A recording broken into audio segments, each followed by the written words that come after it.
Minister, myself and Deputy John Brady requested this debate at the Business Committee on Amnesty International's utterly damning report that Israel is a state that is operating a system of apartheid and in doing so are committing crimes against humanity, and call for sanctions to ensure that that system, that inhumane and inhuman system, is dismantled.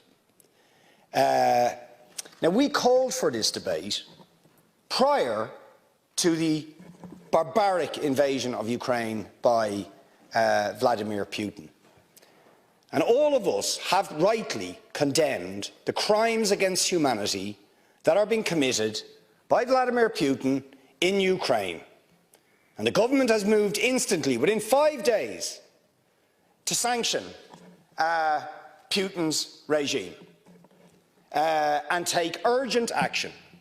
And the strength of language that was used, rightly, against Putin as a barbarian, as a thug, as a murderer, as a warmonger, all of which are true, all of those things apply to the State of Israel in its treatment of the Palestinians, and yes, the government is concerned about its use of language and doesn't feel it is appropriate to even use the word apartheid when Amnesty International, the most respected human rights organisation in the world, and Human Rights Watch, within a very short period of time, issue these damning reports saying that Israel, since its foundation, has been built on a system of oppression and domination and apartheid and racism, involving the murder of unarmed, innocent civilians on a regular basis,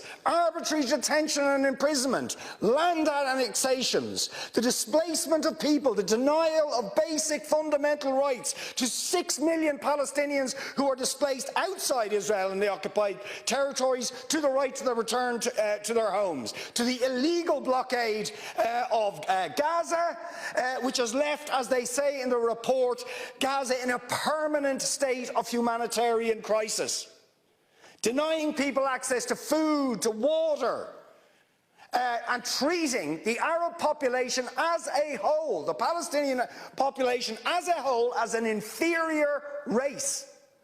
I mean, it doesn't get stronger than this. And yet you want to be careful about your language. You're happy to correctly use the most strong and robust language to describe the crimes against humanity of Vladimir Putin, but you will not use the same strength of language when it comes to describing Israel's treatment of the Palestinians, when it is now being documented and detailed by two of the most respected human rights organisations in the world, and indeed has been alleged by dozens and dozens of non-governmental organisations, and to be honest, anybody who looks honestly at the decades of brutal, inhumane persecution of the Palestinians, successive assaults on Gaza, the annexation of their land and territory, the systematic application of apartheid rules, you don't want to even use the word apartheid. Never mind sanctions. 5 days sanctions against Putin and his thugs, 70 years of oppression by the Palestinians, and it wouldn't be, what was the word you used? It wouldn't be helpful to impose sanctions.